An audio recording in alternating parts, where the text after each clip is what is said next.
Медицинскиот факултет во Штип се користи за интернет измама. Ова е одговор на надлежните од Универзитетот Гоце Делчев по појавата на написи во интернет пространството, каде во промоција на медицински препарати потенцијално се користи авторитетот на институцијата. Дека нешто не е во ред, на пример, може да се види уште на почетокот во текстот кога се споменува студентската гениалност, за која не слушнале ниту просечно информираните.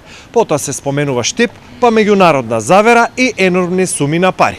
Цел свет зборува за тоа. На 6. јануари македонскиот студент Вундеркинд ја доби наградата Excellence Award во сферата на здравството по објавувањето на методиката за лечење на зглобови што ќе спаси милиони животи.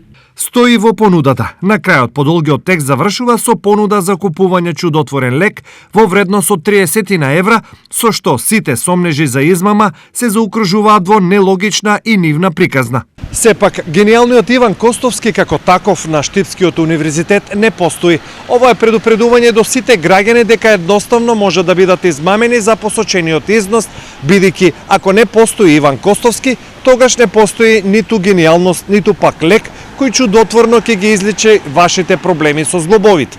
И покрај ова, отворено останува прашањето, колку луѓето сепак порачуваат лекови преку интернет. Преку интернет лекови или вашите помоди порачуваме? Не, лекови не. То таму ништо не сме добивали до сега. Така лекови такви работи нешто. Не порачувате, не верувате во интернет? Не.